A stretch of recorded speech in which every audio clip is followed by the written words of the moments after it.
لله رب العالمين وصلى الله وسلم وبارك على محمد وعلى آله وصحبه أجمعين.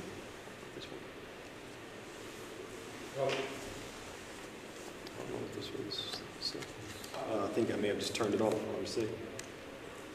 All right. Better? Alhamdulillah Rabbil Alameen, sallallahu wa sallam wa barak ala Muhammad wa ala alihi wa sahbihi ajma'in. So welcome to another installment in our weekly series, The Saturday Circle.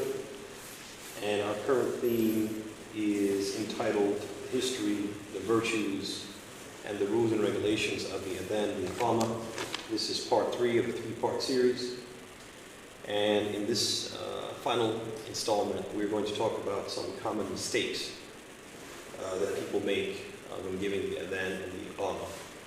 Now this is very important because since I've been here, I've noticed that people sometimes will get up and they'll give the Adhan and they'll make mistakes in giving it.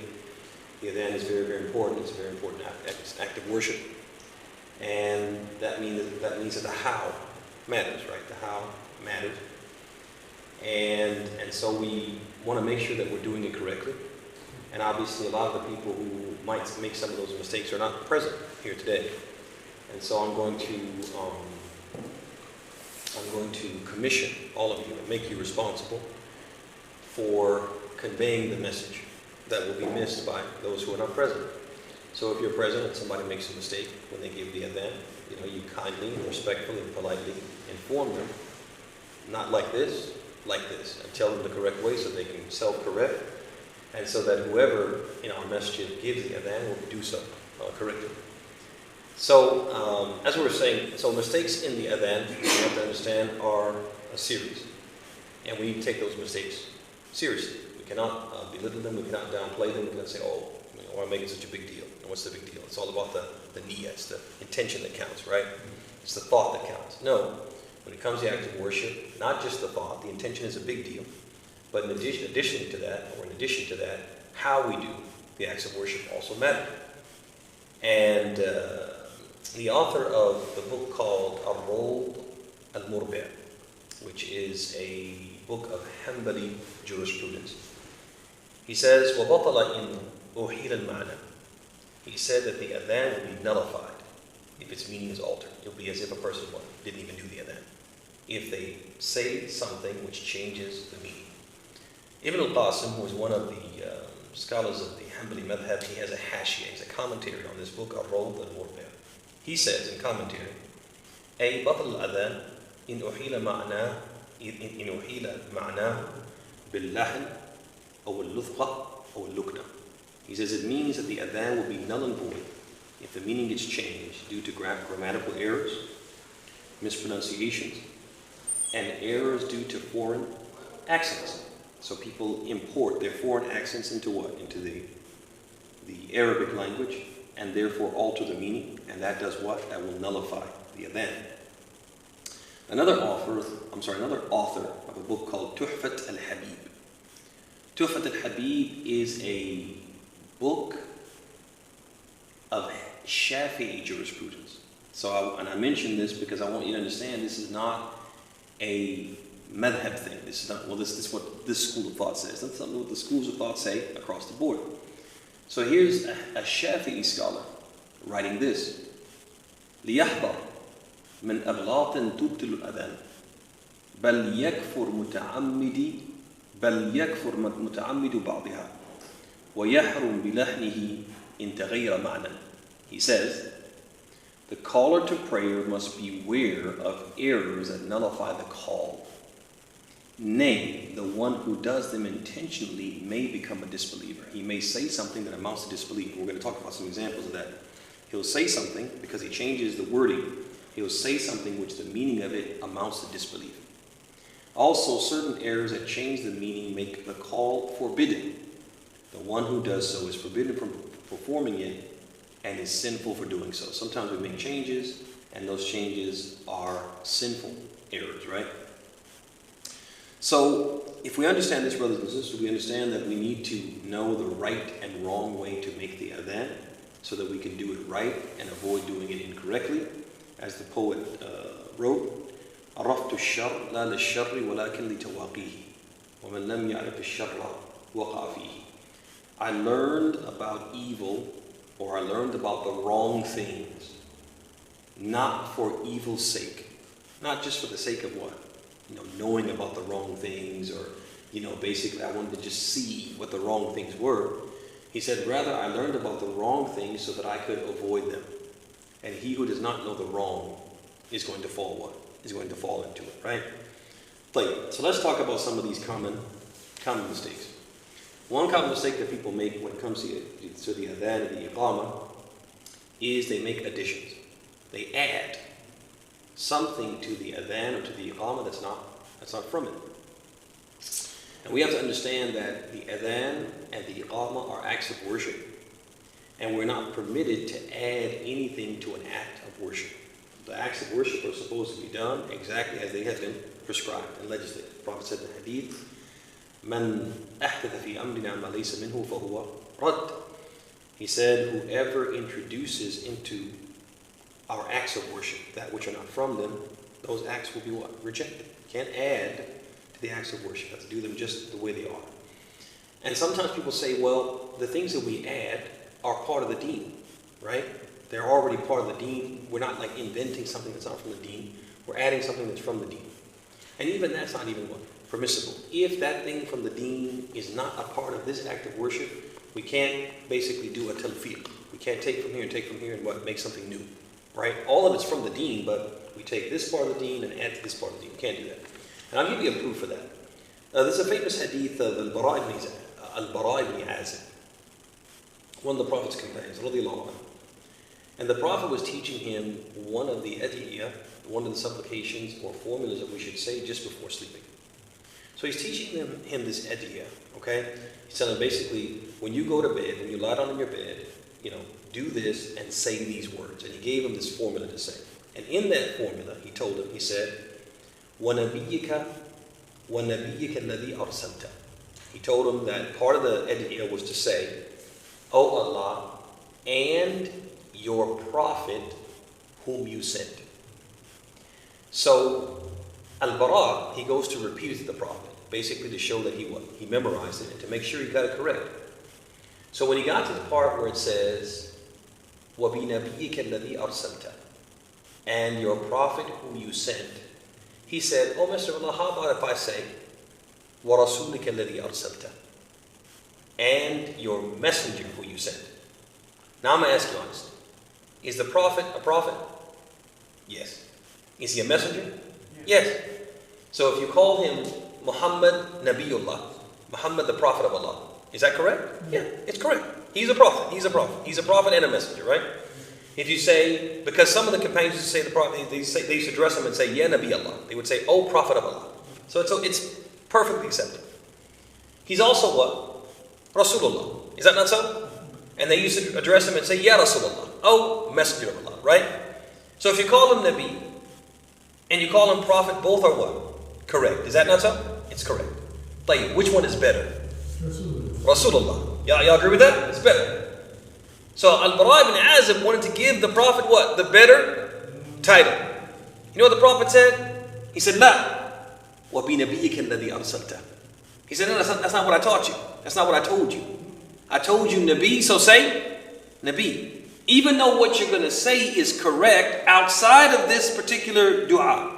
In this dua, say Nabi. Say it exactly the way I taught you. Same thing with what? The adhan. Got to say the adhan just the way the Prophet taught us how to say the adhan. Tayyib. So let's look at some of the additions that people make. One addition that people make is they add the word Sayyid or Sayyiduna, which means what? Our master, our chief, right? The best of us. So they'll say, Ashhadu anna Sayyidina Muhammad Rasulullah. Y'all see that? They say that in the adhan. Now, is it acceptable to call the Prophet a Sayyid or Sayyiduna? Absolutely. Right? Absolutely. But not what? Not in the adhan. We can't add the word Sayyiduna in the what? In the adhan. And also we can't add it in what? The iqamah. Because some people add it in the iqamah. Also some people, when they make the adhan, we come to what they call al-hayy ala tayn. Al-hayy ala tayn. Hayy ala salat, hayy ala falah. They add, so you have two hayyalas, right? You have two hayyalas. Hayya ala salat, come to prayer. Hayya ala falah, come to success. They add what? A third hayyala. They say, hayya ala khayr al-amal. Hayya ala khayr al-amal. They say, come to the best deed. They add a third hayyala. You guys see that? So you hear people sometimes, if you go on YouTube and you hear these adhan, some people add a third hayyala. Can't do it. Now, is that true? That salat is the best deed? Okay? Arguably, because people could say, well, what about tawheed, right? But arguably, you could say, we're talking about what? A practical deed that you what? That you actually do? Someone says, the best deed is what? Salat. Okay. Arguably, we could say that. But even though it might be true, arguably, it's not something we can add to what? To the adhan. Tayyib. Another thing that's very common is at the end of the adhan, people will do what?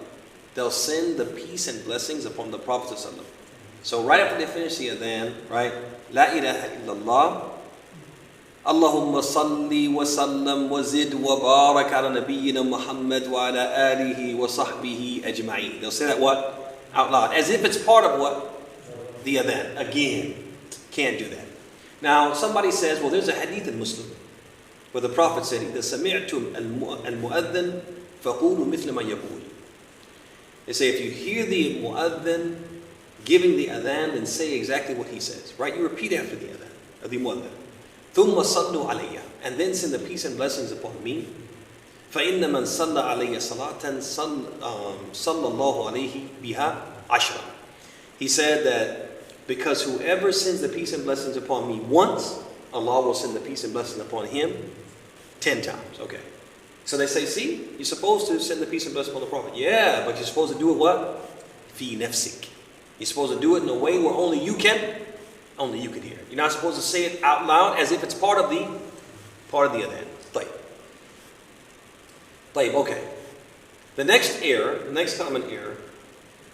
So once it happened, ya ikhwan, that in the presence of the Caliph, Umar ibn Abdul Aziz, some people say he's the 5th Khalifa al-Rashid, right? They consider him the 5th Caliph al-Rashid because of how pious and righteous he was, right? Umar ibn Abdul Aziz, a man performed the adhan in his what? In his presence. And he did so as if he were singing. He was embellishing the intonations, he was making his voice rise and fall, and tremble and shudder. He was cutting the sounds, stopping and restarting as he pronounced them. And so the Caliph, he said, أَذِّن أَذَانًا سَمْحًا وَإِلَّا فَاعْتَزِلْنَا. He said, call the prayer in a moderate way, without exaggeration or embellishment. Otherwise, go away from us. Ibn Hajar, he commented on, he said, it appears that he feared that his embellishing would lead him to forsake humility. He would lose what? Al-khushu'ah. Al-khushu'ah, is this something that's desirable in our worship or not? It is. Basically, when we worship Allah, we want to worship Allah making it about Him. We want to lose ourselves in what? In the ibadah. We don't want to place ourselves at what? At the center of the ibadah and make it about what? About us. But when we start to what? Do these embellishments in the adhan, it's as if we make the adhan about what? About us, and not about who? About worshiping Allah. And we don't care about doing it in the way that pleases Allah. We care about doing it in a way that what? That maybe draws attention to ourselves, or maybe produces an effect that we think will, the rise and fall of our voice will what? Will have this effect. And so singing the adhan and not saying it in a natural voice. Now, you're supposed to beautify your voice with the adhan, but there's a difference between beautifying your voice and what? Singing the adhan and making the adhan like a song, such that you violate the normal rules of the Arabic language in order to what? And I'm going to give you guys an example. And I'm going to give you this example. I'll be honest with you. I think many of us have made Umrah and Hajj. Or if we haven't, we've heard the adhan from Al-Haram al-Makki, right? And many people, they hear this adhan from Al-Haram al-Makki, from they have the different mu'adhineen, right? And you hear it, and it's something that it puts you in a trance, quite frankly. It puts you in a trance, and it affects you. It moves you. That doesn't make it right. And many people, they'll say, hey, you can't say anything wrong with this adhan because what? That's what they do in what? Al-Haram. And the unfortunate thing with us many times is that we concern ourselves with the who and not with what? With the what. It's not who does something that makes it right. It's what? It's what they do and whether or not what they do agrees with what? With what the teaching said. So I'm going to give you guys an example. And this is the adhan of one of the famous muadhineen from Al-Haram al-Makki. His name is Abdullah Ba'afif. Right? And some of you have heard this before. There's some other examples, but I think this is the one that's most embellished, and it's probably the most exaggerated. And don't get me wrong, to the ear, it sounds beautiful, but that doesn't make it right, all right? So I just want to make sure I give you this example so you guys know exactly what they're talking about this stopping and restarting, your voice falling, the trembling, and all these other exaggerated embellishments that people do. Here we go.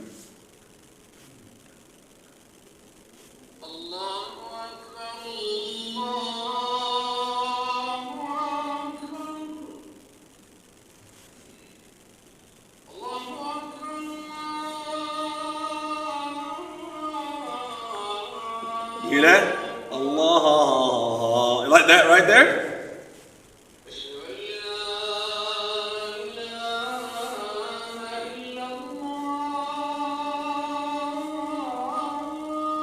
You guys see the right?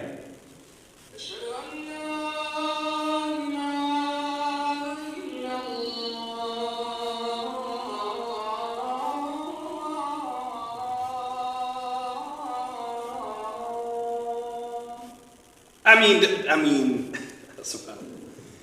and there's no question that it is very moving, it is very powerful, but that doesn't make it right, okay? And so I just want to put that out there, is that this singing of the adhan and making the adhan like a song is not the way that that it was legislated, not the way the early Muslims used to do it, not the way that Bilal, the first muadhin, did it. And so we have to be aware that that is one of the common errors, right? Doesn't mean you don't beautify your voice. Doesn't mean you can't say the adhan in a way which is moving, but moving within what? Within the guidelines of Islam.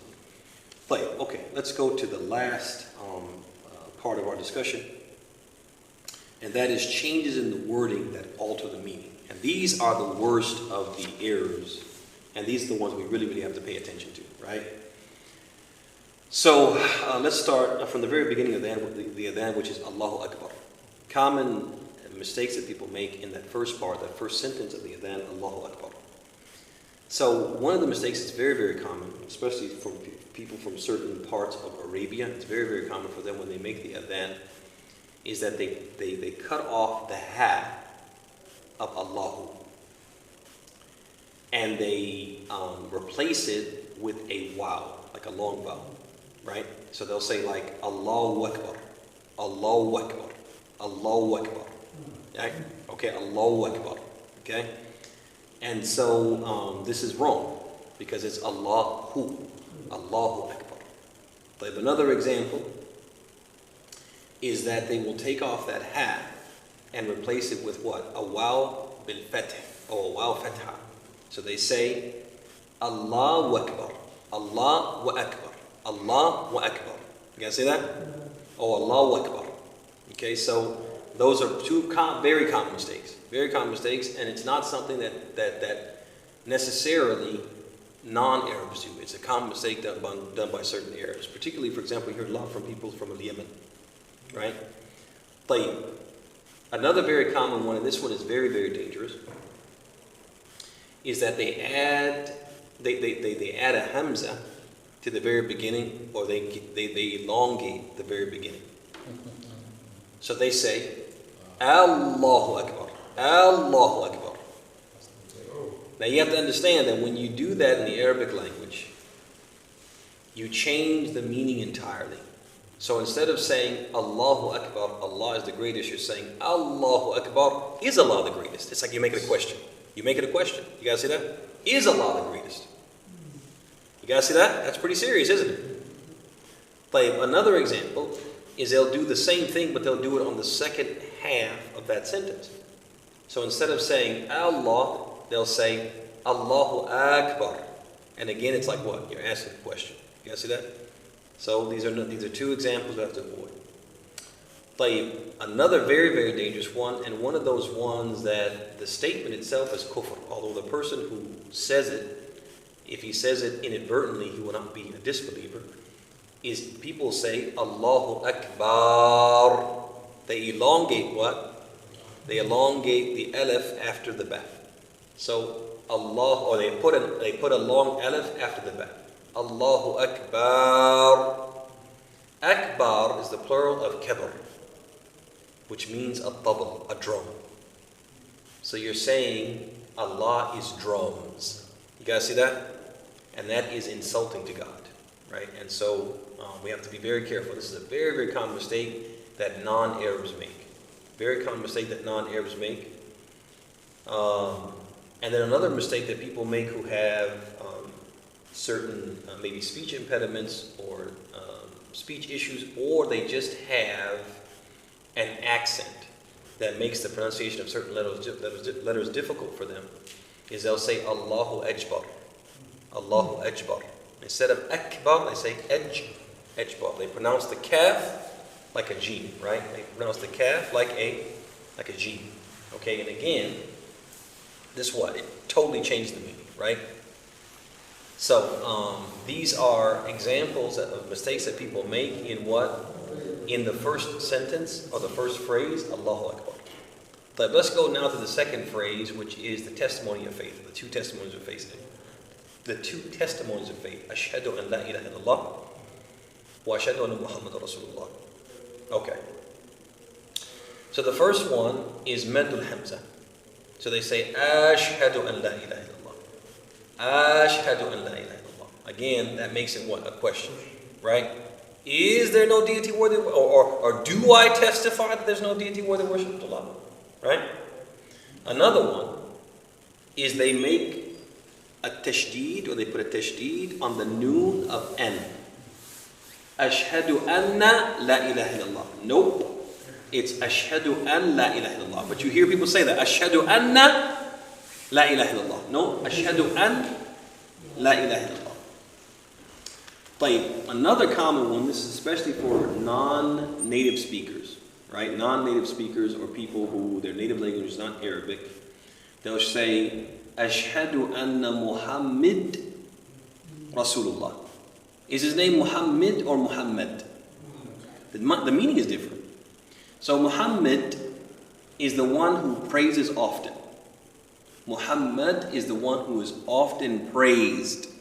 His name is Muhammad. He is the one who is often praised, not the one who praises often, although he does praise often, right? And so I say is that we're changing the meaning by what? By changing these what? Just changing a halaqah. You just change a vowel sound and you go from Muhammad to Muhammad. Very common for non-native speakers. So when you hear somebody say that, correct them. His name isn't Muhammad, it's Muhammad. But another one is that they put a fatha on Rasul. So they say, Ashhadu anna Muhammadan Rasulallah. And this, grammatically, it makes it where basically you're saying, instead of saying, I testify that Muhammad is the messenger of Allah, you're saying, I testify that Muhammad, the messenger of Allah. So what's the difference? The difference is you're waiting for what? You're waiting for, in English we say the subject and the predicate, you're waiting for the predicate. If I say, I testify that Muhammad, the messenger of Allah, it's like, what about it? You see what I'm saying? So you're changing the meaning, you're changing it from a subject and a predicate. I testify that Muhammad is the messenger of Allah. You're changing it from that to, I testify that Muhammad, the messenger of Allah, and we're still waiting on what? On the predicate. You guys see that? So we have to say, Ashhadu anna Muhammadan Rasulullah. With dhamma, right? Rasulullah. Go ahead, Dr. Sayyid. There are two ways. Muhammadan Rasulullah. Some say Muhammadan Rasul. And some say Muhammadan Rasul. But even if you say Muhammadan or Muhammadar, that's fine. Yeah. That's fine. But what we put a fatha on the end of Muhammad, and we put a dhamma on the end of Rasul. That's the main thing, right? Muhammadan Rasulullah, Muhammadar Rasulullah. but the saying has to be what? Rasul, lu. All right. طيب, the next one is mistakes that people make in al-hayy ala. They make it what al-hayy ala. So one of the common mistakes that people make, and they have to be careful of this, and this is especially for people who like to what? Elongate the hayy ala. So they'll say, hayy ala salah.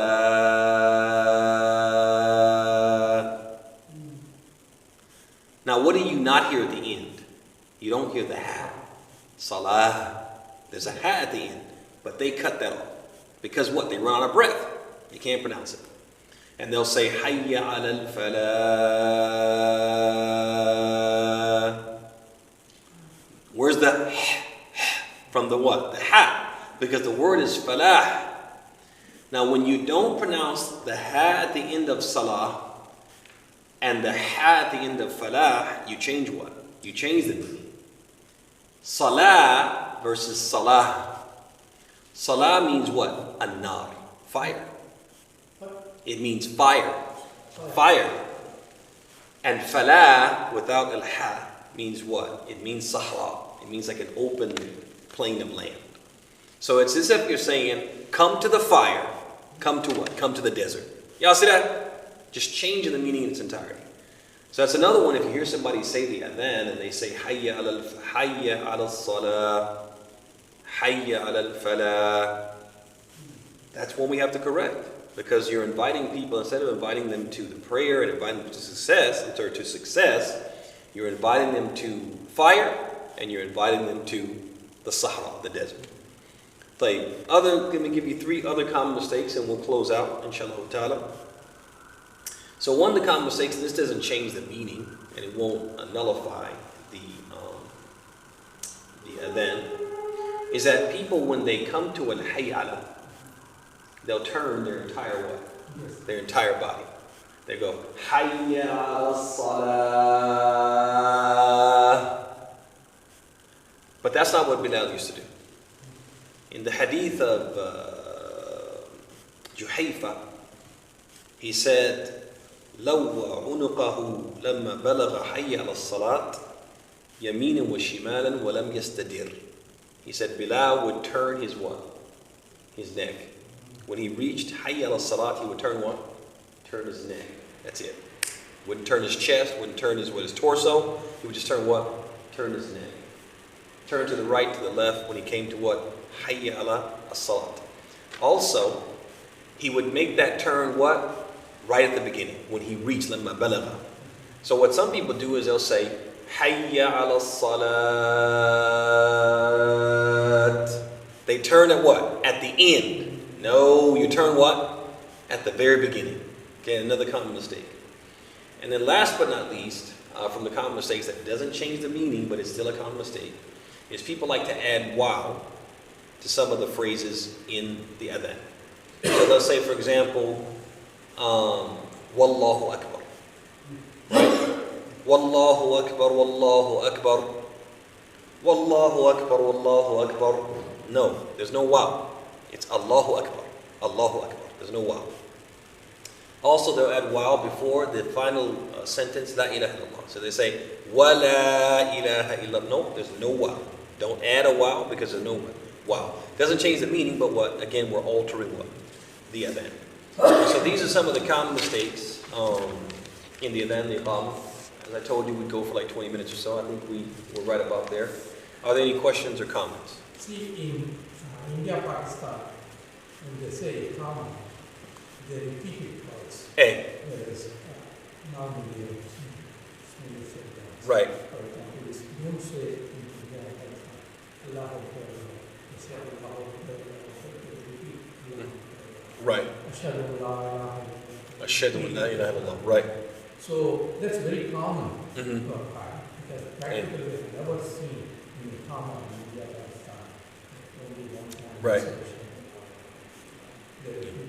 Just like in the exam. There are some narrations that support that, and that's why that's very common in the Hanafi school. But the reports, the majority of the reports are with the one. Yeah. So it's not wrong. what they're doing is it's been reported. Yeah, it's not wrong. Any other questions? اتفضلي.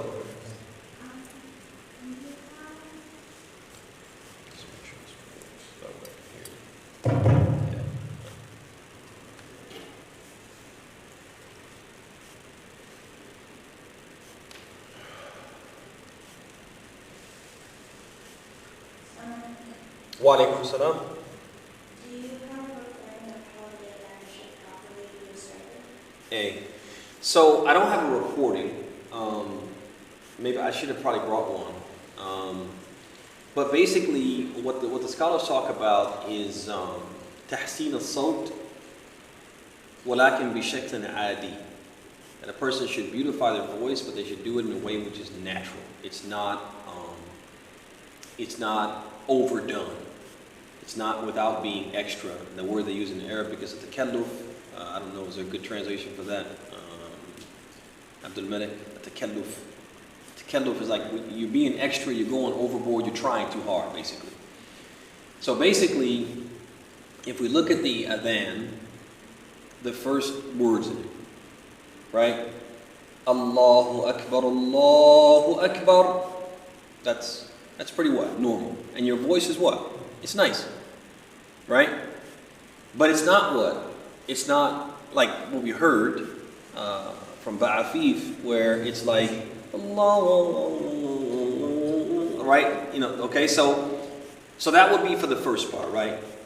And then for the second one, Ashhadu an la ilaha illallah. Something like that. It would be what? It's normal. Now somebody with a better voice might sound better. But the main thing is that we're not breaking the rules of the Arabic language or applying the rules of what? Of song to the adhan. That's basically what it is. But a recording I do not have. And now, regretfully, because you mentioned it, I probably should have brought one. That way we could do one. We could compare. But didn't do that. I wanted to make sure that I had a recording that kind of showed what we're talking about as far as tatrib, tardid, right? But I didn't bring one that was the opposite. So I apologize about that. But any other questions? Yes. Are women allowed to give the event in the presence of just women, such as if you're visiting someone's house and it's just a student? I see the contemporaries encouraging it and saying it's mustahab for both men and women. When women are, for example, in their homes alone, praying by themselves, or if they're in the company of other sisters. But the early Muslims did not have that opinion. And in fact, the early scholars, they say it's not wajib. It's neither wajib, required, or encouraged for women to give the adhan, even whether they pray alone or whether they pray in a group. And when you have the difference of opinion, personally, my philosophy when it comes to these issues, when there's a difference of opinion between the early Muslim scholars and the contemporaries, we always incline toward what? The early Muslim scholars. And so, based upon that, I would say it's not encouraged. And there's actually a statement from Ibn Umar where he said, this is Ibn Umar, this is a companion of the Prophet. He said, لَيْسَ عَلَى النِّسَاءِ لَا أَذَانْ وَلَا إِقَامَةٌ. He said there is not for women neither an adhan nor an iqamah. Yeah. Like any other question? You said that there's some that turn their whole body when giving the adhan, and they shouldn't do that. Only the turn of the head. But what if they don't? Do they have to? They don't have to because it's a sunnah. It's almost like when we're in prayer, and once we make the first takbirah al-ihram, raising your hands after that is just what? A sunnah. If you went through the whole prayer and didn't raise your hands, your prayer would be valid. It's a sunnah, right? And so similarly, turning your body, I'm sorry, not turning your body, but turning your neck during the hayy ala is not something that is part and parcel of the adhan, which it will ultimately determine its validity. The adhan will be valid whether you turn or not. Turning is just what? Just a sunnah. And some of the scholars, they say nowadays, since we do the adhan into the microphone, and the microphone has what? Speakers everywhere to make sure that it reaches the people, they said there's really no need to turn. Some of them say it's not even recommended to turn, because there was a purpose for which Bilal would turn to do what? To make his voice go into different directions and to reach different people in the city, right? But they say now, people are reached by our voices by way of what? These microphones and the speakers, which are strategically placed, whether inside a building or even sometimes outside, right? So yeah, they don't have to do it, and some scholars even argue that it's not even recommended now under the circumstances. طيب, تفضل. You got one more, or that's it? Okay, Abdul Malik, you got something? بارك الله فيك يا شيخ. Just some تعليق on what you said. So one of those things that I'm also saying is أشهد أنا محمد. Hey, Anna. MashaAllah. So so some people say that as well. Hey, I know you can give us the meaning. that's a good one. So if a person said Ashhadu Anna Muhammad, that would mean I testify that I Muhammad. So they would make it as if what? It's them. Yeah, so that's a very good one. That's a very good one. I need to add that to my list. Go ahead. So and another one is حي على الفلاح. Hey. يعني شد. Hey. And that would mean, if you say Hayya ala al-fallah, it would mean come to the farmer. Come to the farmer. It would change the meaning entirely. Yeah. So, and also this one, like you said, unnecessary elongation. Why make it that? Another one is here. I don't know. There should be a difference between calling adhan and iqama in terms of the break in between. So the break shouldn't be. Correct me if I'm wrong. So is that the break shouldn't be, for example, Allahu Akbar, then you go down like maybe 10 seconds. Allahu Akbar. Yeah. It's something that is. There's supposed to be muwalat. Yeah, exactly. So and also when you're calling for the iqamah forward, it should go. The target should be going that way. So it shouldn't be, because in the masjid we went to during the day, the brother, what do you call it? Men's fraternity. When the guy was making the iqamah, I mean there's an issue with that. You just Allahu Akbar. It's like the adhan, the space in between was too much. And I kind of noticed that too, but it didn't really register with me until you just said it. And to be honest, I'm glad you brought that up, because that's another error that happens here in this masjid. When you give the iqamah is supposed to be made with haste. It's supposed to be made with haste. Unlike the adhan. So the adhan, Allahu Akbar, Allahu Akbar. Allahu Akbar, Allahu Akbar. So there may be a slight pause for effect, maybe. Okay?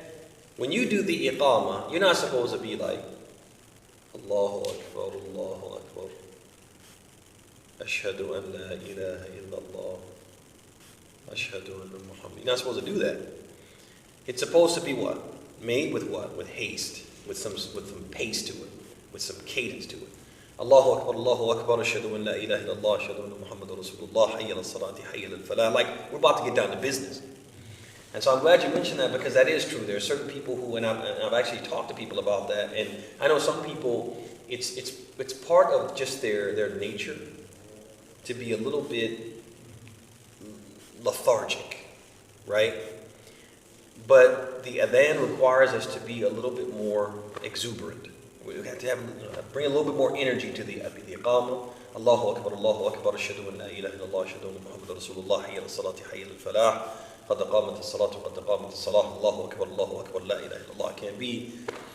Can't be too slow. It shouldn't be too slow. And like you said, there should be a distinction between the adhan and its pace, and the iqamah and its pace. So, well said. Lastly is the word adhan itself. So they will say, has anyone made the adhan? That's a good one. So, man, I gotta add this to the list. Adhan and adhan are two different words in Arabic. Adhan are your ears, and adhan is what? Is the call to prayer. Right? Has anyone made the adhan? Right? Not the adhan. أحسن جزاك الله خير عبد الملك. Very good. تفضل. أو تفضل شيخ. And not this Friday, but other Friday, the brother who did he was saying Asr, He said what? Asr. Ashadu instead of ashhadu. Okay. He said ashadu. Yeah. Is the RPS guy? Is the RPS one? Which one? Asad. Really? No, I mean, is the RPS guy? Sa'id. Asad. Really? Did you know that? No, I'm just. I'm trying to remember who did it because I remember when we came to the second khutbah, it was like, who's going to give the adhan, who's going to give the adhan? And somebody stepped up and... The first one was done by... Yeah, it was given Abu Khalid. Huh? Asr. Really? I didn't even hear that, Akhi. Jazakallah khair. I did not hear that. Oh. Asr is... Exactly. Asad is a lion, yeah. Yeah. Allah musta'an. Yeah. So when we catch these errors, we have to what? You have to go to the person, be polite, be diplomatic, but tell them, hey, it's not Asad or Ashad. It's what? Ashhad. Atfadal Rob. I was just about to ask, like, it might be, like, sometimes I notice when people, like, I guess, try to make their voice sound beautiful, they'll forget, like, the shaddah on Allah. And they'll say, Allahu Akbar, Allahu Akbar. Allahu Akbar, you mean? Allahu Akbar. Okay. Allah understand. You hear some pretty crazy things. And again, it's something people need to realize. It's an act of worship, just like prayer. And so, if you're going to do it, you need to know how to do it correctly, and you need to take it seriously. Any other questions, young Paul? Sheikh, what is salam? حتى الأذان يجوز. رد السلام. ثناء الأذان. المؤذن كان يؤذن إيه. ويرد السلام. السلام على أثناء. Wallahi, I think you can, because that won't break the mu'alat as long as it's a quick thing. But it's probably best not to do that, because it will give the impression it's part of the adhan, right? And so it's best to what? Complete the adhan and then give the salam. Give the salam after. Along with that. Any other questions, Paul? Going once?